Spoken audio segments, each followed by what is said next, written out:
Challenging star Darshan ಅವರ ಹುಟ್ಟುಹಬ್ಬ. ಪ್ರತಿ ವರ್ಷವೂ ಈ ದಿನ ದರ್ಶನ್ ಅಭಿಮಾನಿಗಳಿಗೆ ಹಬ್ಬ. ಆದರೆ ಈ ಬಾರಿ ಹಾಗಿಲ್ಲ. ಮೊದಲ ಬಾರಿಗೆ ದರ್ಶನ್ ತಮ್ಮ ಹುಟ್ಟುಹಬ್ಬವನ್ನ ಜೈಲಿನಲ್ಲಿ ಆಚರಿಸಿಕೊಳ್ಳುವಂತಾಗಿದೆ. ಹೀಗಾಗಿ ದರ್ಶನ್ ಫ್ಯಾನ್ಸ್ ಬೇಸರ ವ್ಯಕ್ತಪಡಿಸಿದ್ದಾರೆ. ಈ ನಡುವೆ ಇದೀಗ ದರ್ಶನ್ ಪತ್ನಿ ವಿಜಯಲಕ್ಷ್ಮಿ, ಪುತ್ರ ವಿನೀಶ್, ಸಹೋದರ ದಿನಕರ್ ತೂಗುದೀಪ್, ನಟ ಧನ್ವೀರ್ ಮತ್ತು ಸಂಗೀತ ನಿರ್ದೇಶಕ ಹರಿಕೃಷ್ಣ ಅವರು ಪರಪ್ಪನ ಅಗ್ರಹಾರ ಜೈಲಿಗೆ ಆಗಮಿಸಿ ದರ್ಶನ್ಗೆ ಹುಟ್ಟುಹಬ್ಬದ ಶುಭ ಕೋರಿದ್ದಾರೆ. ಕಳೆದ ವರ್ಷ ದರ್ಶನ್ ರೇಣುಕಾಸ್ವಾಮಿ ಕೊಲೆ ಪ್ರಕರಣದಲ್ಲಿ ಆರೋಪಿಯಾಗಿದ್ದರೂ ಜೈಲ ಹೊರಗೆ ಇದ್ದರು. ಆಗ ಕುಟುಂಬದ ಜೊತೆ ದರ್ಶನ್ ತಮ್ಮ ಹುಟ್ಟುಹಬ್ಬವನ್ನ ಆಚರಿಸಿದ್ದರು. ಆದರೆ ಈಗ ವಿಚಾರಣೆ ಮುಂದುವರೆದಿರುವ ಹಿನ್ನೆಲೆಯಲ್ಲಿ ಅವರು ಜೈಲಿನಲ್ಲಿರುವುದರಿಂದ ಈ ಬಾರಿ ಹುಟ್ಟುಹಬ್ಬವನ್ನ ಆಚರಿಸುವ ಅವಕಾಶ ಸಿಕ್ಕಿಲ್ಲ.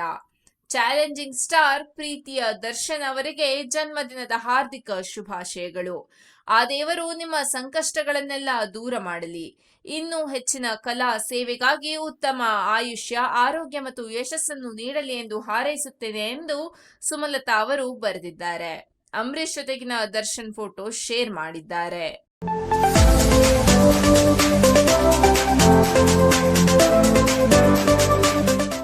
ದರ್ಶನ್ ಜನ್ಮದಿನಕ್ಕೆ ಧನ್ವೀರ್ ಹೆಮ್ಮೆಯಿಂದಲೇ ಬರೆದುಕೊಂಡಿದ್ದಾರೆ.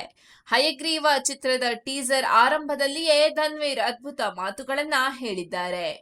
ಕಬ್ಬಿಣದ ಬಾಗಿಲುಗಳು ನಿಮ್ಮನ್ನ ದೂರ ಮಾಡಿರಬಹುದು, ಆದರೆ ಈ ಜನರ ಹೃದಯಗಳಲ್ಲಿ ನೀವಿನ್ನೂ ನಮ್ಮ ಹೆಮ್ಮೆಯಾಗಿಯೇ ಉಳಿದಿದ್ದೀರಿ ಅಂತಲೇ ಧನ್ವೀರ್ ಹೇಳಿಕೊಂಡಿದ್ದಾರೆ.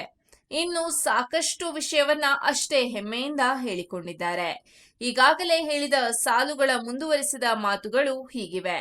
ಒಬ್ಬ ಮನುಷ್ಯನನ್ನ ಗೋಡೆಗಳ ಹಿಂದೆ ಇಡಬಹುದು, ಆದರೆ ಒಂದು ಹೆಸರನ್ನ, ಒಂದು ಪ್ರಭಾವವನ್ನ ಯಾರು ಬಂಧಿಸೋದಕ್ಕೆ ಸಾಧ್ಯ ಅಂತಲೂ ಧನ್ವೀರ್ ಹೇಳಿಕೊಂಡಿದ್ದಾರೆ. ನೀವು ಇಂದು ಹೋರಾಟದಲ್ಲಿದ್ದೀರಿ, ಆದರೆ ಈ ಜನ, ಈ ಪ್ರೀತಿ, ಈ ನಂಬಿಕೆ ನಿಮ್ಮ ಕವಚವಾಗಿದೆ. ಕಾಲ ಪರೀಕ್ಷಿಸಬಹುದು, ಆದರೆ ಇತಿಹಾಸ ತೀರ್ಪು ಕೊಡುತ್ತದೆ. ಇದು ಅಂತ್ಯವಲ್ಲ, ಮತ್ತೊಂದು ಆರಂಭ.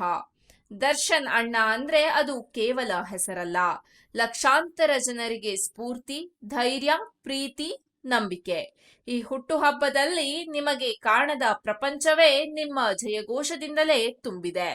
ನಿಮಗೆ ಹುಟ್ಟುಹಬ್ಬದ ಶುಭಾಶಯಗಳು ಅಣ್ಣ. ನೀವು ಕೇವಲ ನಟ ಅಲ್ಲ, ನೀವು ನಮ್ಮ ಹೆಮ್ಮೆ. ಉಸಿರಿರುವವರೆಗೂ ಇರ್ತೀವಿ ನಿಮ್ಮ ಹಿಂದೆ ಅಂತ ಧನ್ವೀರ್ ಬರೆದಿದ್ದಾರೆ. ಇಷ್ಟೆಲ್ಲ ಮಾತುಗಳಾದ್ಮೇಲೆ ಧನ್ವೀರ್ ಅಭಿನಯದ ಹೈಗ್ರೀವ ಚಿತ್ರದ ಟೀಸರ್ ಶುರು ಆಗುತ್ತದೆ. ಈ ಒಂದು ಚಿತ್ರಕ್ಕಾಗಿಯೇ ಧನ್ವೀರ್ 6 ಪ್ಯಾಕ್ ಮಾಡಿಕೊಂಡಿದ್ದಾರೆ. ಈ 6 ಪ್ಯಾಕ್ ಹೇಗೆಲ್ಲ ಆಗಿದೆ ಅನ್ನೋದು ಈ ಟೀಸರ್ ಅಲ್ಲಿಯೇ ರಿವೀಲ್ ಆಗಿದೆ. ಬಿಗ್ ಬಾಸ್ ವಿನ್ನರ್ ಗಿಲ್ಲಿ ನಟ ಈ ಚಿತ್ರದಲ್ಲಿ ಧನ್ವೀರ್ ಗೆಳೆಯನ ಪಾತ್ರ ಮಾಡಿದ್ದಾರೆ. ಈ ಪಾತ್ರಕ್ಕೆ ಡೈಲಾಗ್ ಕೂಡ ಇವೆ. ಧನ್ವೀರ್ ಹೊಗಳುವ ಡೈಲಾಗ್ ಅನ್ನೇ ಇಲ್ಲಿ ನೋಡಬಹುದು.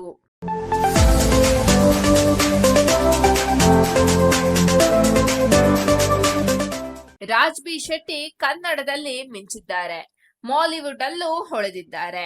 ಬಾಕಿ ಇರೋದು ಬಾಲಿವುಡ್ ಮತ್ತು ಕಾಲಿವುಡ್ ಮಾತ್ರ ಇತ್ತು. ಆದರೆ ಇದೇ ರಾಜ್ ಬಿ ಶೆಟ್ರ ಬಗೆಗಿನ ಹೊಸದೊಂದು ಸುದ್ದಿ ಬಂದಿದೆ. ಇದು ಅಧಿಕೃತವಾದ ವಿಷಯವೇ ಆಗಿದೆ. ರಾಜ್ ಬಿ ಶೆಟ್ರು ಕಾಲಿವುಡ್ಗೆ ಕಾಲಿಟ್ಟಿದ್ದಾರೆ. ಮೊದಲ ಚಿತ್ರದ ಹೆಸರು ಈಗಾಗಲೇ ಹೇಳಿದಂತೆ ಪಾಕೆಟ್ ನಾವೆಲ್ ಅಂತಲೇ ಇದೆ. ಇದರ ಪೋಸ್ಟರ್ ಕೂಡ ರಿಲೀಸ್ ಆಗಿದೆ. ಫೆಬ್ರವರಿ 16ರಂದು ಚಿತ್ರದ ಫಸ್ಟ್ ಪೋಸ್ಟರ್ ರಿಲೀಸ್ ಆಗಿದೆ. ಈ ಮೂಲಕ ರಾಜ್ ಬಿ ಶೆಟ್ರ ಪಾತ್ರವೇನು ಅನ್ನೋದು ಗೊತ್ತಾಗಿದೆ. ಪಾಕೆಟ್ ನಾವೆಲ್ ಅನ್ನುವ ಈ ಚಿತ್ರದಲ್ಲಿ ರಾಜ್ ಬಿ ಶೆಟ್ರು ವಿಲನ್ ಪಾತ್ರ ಮಾಡಿದ್ದಾರೆ. ಆದರೆ ಇಲ್ಲಿ ಹೀರೋ ಯಾರು ಅನ್ನುವ ಪ್ರಶ್ನೆನೂ ಬರುತ್ತದೆ. ವಿಜಯ್ ಸೇತುಪತಿ ಈ ಚಿತ್ರದ ನಾಯಕರಾಗಿದ್ದಾರೆ. ಪಾಕೆಟ್ ನಾವೆಲ್ ಚಿತ್ರದಲ್ಲಿ ವಿಜಯ ಸೇತುಪತಿಗೆ ನಾಯಕಿಯಾಗಿ ಮಾಳವಿಕಾ ಮೋಹನ್ ಆಯ್ಕೆಯಾಗಿದ್ದಾರೆ. ಕನ್ನಡದ ನಟ ಕಿಶೋರ್ ಕೂಡ ಈ ಚಿತ್ರದಲ್ಲಿದ್ದಾರೆ. ಕಿಶೋರ್ ತಮಿಳು ಚಿತ್ರರಂಗದಲ್ಲಿ ಈಗಾಗಲೇ ಮಿಂಚಿದ್ದಾರೆ. ಈ ಚಿತ್ರದಲ್ಲೂ ಒಂದು ಪ್ರಮುಖ ರೋಲ್ ಮಾಡುತ್ತಿದ್ದಾರೆ. ಆದರೆ ಕನ್ನಡದ ರಾಜ್ ಬಿ ಶೆಟ್ರಿಗೆ ಈ ಚಿತ್ರದಲ್ಲಿ ಖಳನಾಯಕನ ಪಾತ್ರ ಸಿಕ್ಕಿದೆ. ಈ ಚಿತ್ರವನ್ನ ತ್ಯಾಗರಾಜನ್ ಕುಮಾರರಾಜ ನಿರ್ದೇಶಿಸಲಿದ್ದಾರೆ. ಈಗಾಗಲೇ ಇವರು ಅರಣ್ಯಕಾಂಡಂ ಮತ್ತು ಸೂಪರ್ ಡಿಲಕ್ಸ್ ಚಿತ್ರವನ್ನ ಮಾಡಿದ ತ್ಯಾಗರಾಜನ್ ಕುಮಾರರಾಜ ಈ ಚಿತ್ರಗಳ ಮೂಲಕ ಜನರ ಮನಸ್ಸನ್ನ ಕದ್ದಿದ್ದರು.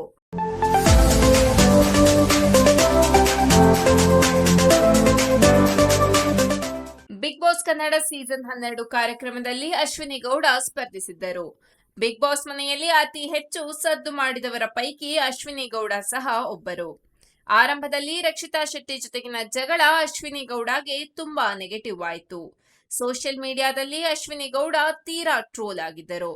ಬಿಗ್ ಬಾಸ್ ಮನೆಯಿಂದ ಹೊರಗೆ ಬಂದ್ಮೇಲೆ ಆ ಟ್ರೋಲ್ಸ್ ನೆಗೆಟಿವ್ ಕಾಮೆಂಟ್ಸ್ ಕಂಡು ಅಶ್ವಿನಿ ಗೌಡ ನೊಂದಿಕೊಂಡಿದ್ದಾರೆ. ಈ ವಿಚಾರವನ್ನ ದೊಡ್ಡ ಮನೆ ಹಬ್ಬ ಕಾರ್ಯಕ್ರಮದಲ್ಲಿ ಅಶ್ವಿನಿ ಗೌಡ ಬಾಯ್ಬಿಟ್ಟಿದ್ದಾರೆ. ಬಿಗ್ ಬಾಸ್ ಮನೆಯಿಂದ ಬಂದ್ಮೇಲೆ ನನಗೆ ತುಂಬಾನೇ ನೋವಾಗಿತ್ತು.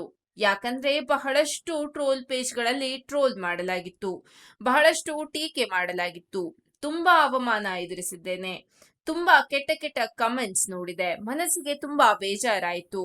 ನಮಗೆ ಎಷ್ಟೇ ಅವಮಾನ ಬಿಗ್ ಬಾಸ್ ಮನೆಯಿಂದ ಬಂದ ಮೇಲೆ ನನಗೆ ತುಂಬಾನೇ ನೋವಾಗಿತ್ತು. ಯಾಕಂದ್ರೆ ಬಹಳಷ್ಟು ಟ್ರೋಲ್ ಪೇಜ್ಗಳಲ್ಲಿ ಟ್ರೋಲ್ ಮಾಡಲಾಗಿತ್ತು, ಬಹಳಷ್ಟು ಟೀಕೆ ಮಾಡಲಾಗಿತ್ತು, ತುಂಬಾ ಅವಮಾನ ಎದುರಿಸಿದ್ದೇನೆ, ತುಂಬಾ ಕೆಟ್ಟ ಕೆಟ್ಟ ಕಮೆಂಟ್ಸ್ ನೋಡಿದೆ, ಮನಸ್ಸಿಗೆ ತುಂಬಾ ಬೇಜಾರಾಯಿತು. ನಮಗೆ ಎಷ್ಟೇ ಅವಮಾನ ಮಾಡಬಹುದು, ಟ್ರೋಲ್ ಮಾಡಬಹುದು, ಕೆಟ್ಟದಾಗಿ ಬಿಂಬಿಸಬಹುದು. ಈ ನಿಷ್ಕಲ್ಮಶವಾದ ಮನಸ್ಸಿಗೆ ನಾನು ಅರ್ಥವಾಗಿದ್ದು ಆ ಟ್ರೋಲ್ ಪೇಜ್ ಅವರಿಗೆ ಅರ್ಥವಾಗಲಿಲ್ಲ ನೋಡಿ, ಅದೇ ನನಗೆ ಬೇಜಾರು ಎಂದು ಹೇಳಿ ಅಶ್ವಿನಿ ಗೌಡ ಕಣ್ಣೀರಿಟ್ಟರು.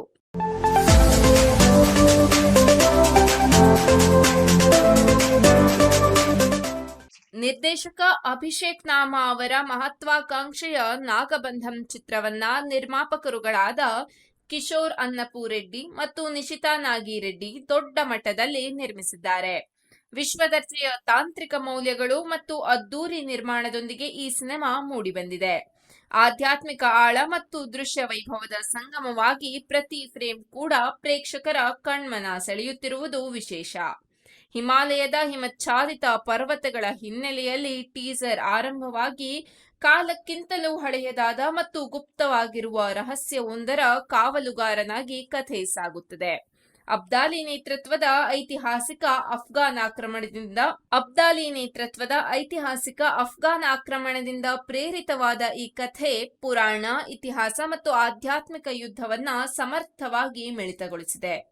ಕಥೆಯ ಕೇಂದ್ರ ಬಿಂದುವೇ ನಾಗಬಂಧಂ ದೇವಾಲಯ.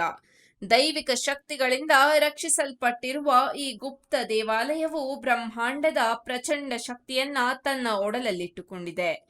ಈ ಶಕ್ತಿಯು ತಪ್ಪು ಕೈ ಸೇರಿದರೆ ಸಂಭವಿಸಬಹುದಾದ ವಿನಾಶವನ್ನ ತಡೆಯಲು ವಿಧಿಯು ಒಬ್ಬ ಯೋಧನನ್ನ ಹೇಗೆ ಆಯ್ಕೆ ಮಾಡುತ್ತದೆ ಎಂಬುದು ಚಿತ್ರದ ಸಾರಾಂಶ.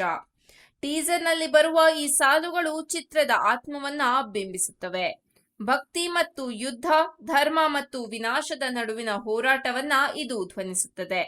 ನಿರ್ದೇಶಕ ಅಭಿಷೇಕ್ ನಾಮ ಅವರು ಕೇವಲ ದೃಶ್ಯಗಳ ಮೂಲಕವೇ ಕಥೆಯನ್ನ ಹೇಳುವಲ್ಲಿ ಯಶಸ್ವಿಯಾಗಿದ್ದಾರೆ. ಚಿತ್ರದಲ್ಲಿ ಒಂದೇ ಒಂದು ಸಂಭಾಷಣೆ ಇಲ್ಲದಿದ್ದರೂ ಕೂಡ ಟೀಸರ್ ಪ್ರೇಕ್ಷಕರನ್ನ ಮಂತ್ರಮುಗ್ಧರನ್ನಾಗಿಸುತ್ತದೆ.